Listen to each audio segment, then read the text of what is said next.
Okay, so today we will discuss the second class of solution chapter class 12th.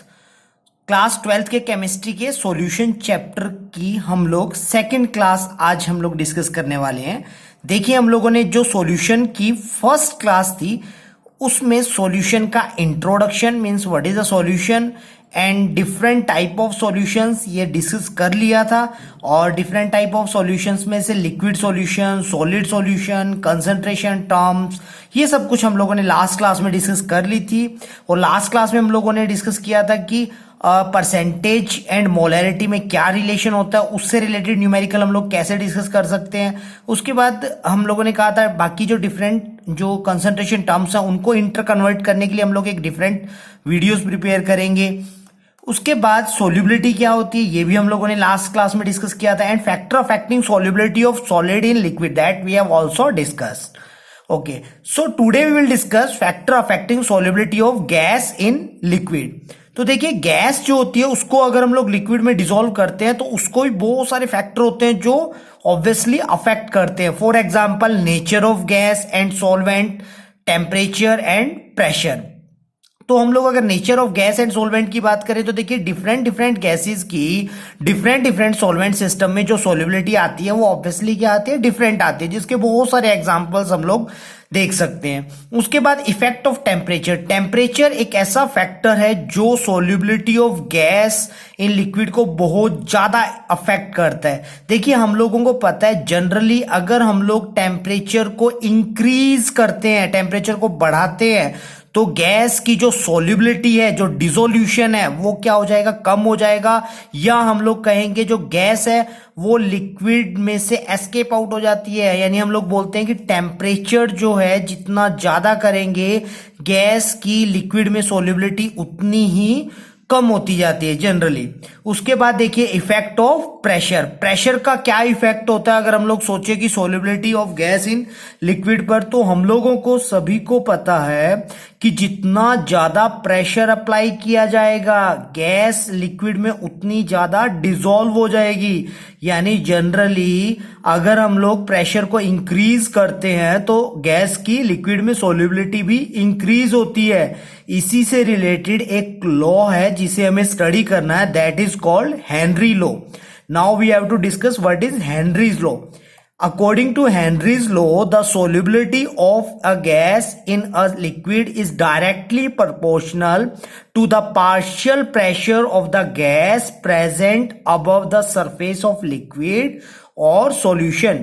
यानी किसी gas की जो solubility है liquid में, वो हम लोग उस पर कितना पार्शियल प्रेशर अप्लाई कर रहे हैं उसके ऊपर डिपेंड करेगी। पार्शियल प्रेशर अगर ज्यादा होगा सो ऑब्वियसली गैस की लिक्विड में सॉल्युबिलिटी भी क्या होगी, ज्यादा होगी। इसकी हेनरीज लॉ की एक सेकंड डेफिनेशन है, वो ये है, partial pressure of the gas in the vapour phase is proportional to the mole fraction of the gas in the solution. यानी हम कह सकते हैं कि जो गैस का पार्शियल प्रेशर होगा वेपर फेज में यानी गैसियस फेज में, वो डायरेक्टली प्रोपोर्शनल है किसके, डायरेक्टली प्रोपोर्शनल है मोल फ्रैक्शन ऑफ द गैस के।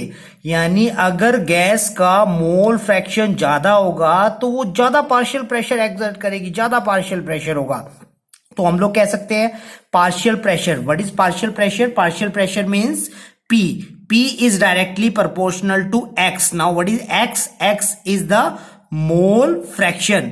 जब हम लोग प्रोपोर्शनलिटी साइन को रिमूव करते हैं तो एक कांस्टेंट आता है। What is that constant? Constant is KH. KH means that is Henry's constant. So our formula is P is equal to KH into X. Now what is X? X is the mole fraction of that gas, KH is the Henry constant and P is the partial pressure। अब देखिए, अगर हम लोग ये देखें कि ये जो हमारा KH है यानी हेनरी कांस्टेंट है, इसके भी कुछ सिग्निफिकेंस है। क्या सिग्निफिकेंस है हम लोग देख सकते हैं। अगर मैं X को इस साइड में लेकर जाऊं तो क्या बनेगा, P upon X is equal to क्या बनेगा, KH। इसका मीनिंग होगा कि अगर KH की वैल्यू जितनी ज्यादा होगी और तो जो एक्स एक्स मीन्स हम लोग कह सकते हैं solubility, mole fraction mean solubility, solubility of gas उतना ही क्या होगा, कम होगा। तो ये देखा गया है, higher the value of Henry constant at a given temperature lower is the solubility of gas in the liquid. यानी हेनरी कांस्टेंट जितना ज्यादा होता है गिवन टेम्परेचर पर, गैस की सोल्यूबिलिटी उतनी ही कम होती है। यानी दोनों आपस में एक दूसरे के इनवर्सली प्रोपोर्शनल है। अब देखिए ये भी ऑब्जर्व किया गया है कि नाइट्रोजन एंड ऑक्सीजन की जो केएच की वैल्यूज होती हैं they increase with increase in temperature. यानी नाइट्रोजन और ऑक्सीजन की जो हेनरी कांस्टेंट है वो टेम्परेचर इंक्रीज करने पर इंक्रीज होता है। तो टेम्परेचर इंक्रीज करने पर अगर हम लोग कह रहे हैं केएच इंक्रीज हो रहा है, what do you mean it by, तो इसका मीनिंग ये हो गया कि सोल्यूबिलिटी जो है वो डिक्रीज हो रही है। यानी टेम्परेचर जितना ज्यादा होगा नाइट्रोजन और ऑक्सीजन की सोल्यूबिलिटी लिक्विड में उतनी ही कम हो जाएगी। Due to this reason aquatic species are more comfortable in cold water rather than warm water. यानी हम लोग कहेंगे कोल्ड वाटर में नाइट्रोजन एंड ऑक्सीजन की ऑब्वियसली हम लोग कहेंगे सोल्यूबिलिटी क्या होगी, ज्यादा होगी। और अगर हम लोग बोलेंगे वार्म वाटर, तो वार्म वाटर में सोल्यूबिलिटी इनकी क्या होगी, कम होगी। बिकॉज अभी हम लोगों ने डिस्कस किया है कि नाइट्रोजन और ऑक्सीजन की जो केएच की वैल्यूज है वो टेम्परेचर इंक्रीज करने पे इंक्रीज होती जाती हैं। उसके बाद देखिए अगर हम लोग देखें applications of Henry's law, obviously Henry's law के बहुत सारे एप्लीकेशंस हैं, उनमें से एक दो एप्लीकेशन हम लोग डिस्कस कर रहे हैं। Now what are that applications? To increase the solubility of CO2 in soft drinks and soda water, the bottle is sealed under the high pressure. यानी हम लोग कह सकते हैं प्रेशर इंक्रीज करके क्या किया जाता है, जो CO2 है उसकी सोल्युबिलिटी भी क्या की जाती है, इंक्रीज की जाती है।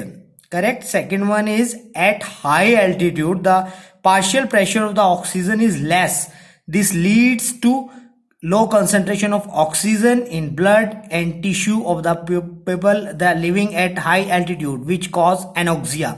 यानी हम लोग ये कह सकते हैं कि जो लोग हाई एल्टीट्यूड पे रहते हैं उनमें पार्शियल प्रेशर, वहां ऑब्वियसली हाई एल्टीट्यूड पर क्या होगा, क्योंकि प्रेशर कम होता है, प्रेशर कम होगा तो हम लोग कह सकते हैं कि ऑक्सीजन, ब्लड के अंदर जो ऑक्सीजन है उसकी सोल्युबिलिटी भी क्या हो जाएगी, कम हो जाएगी।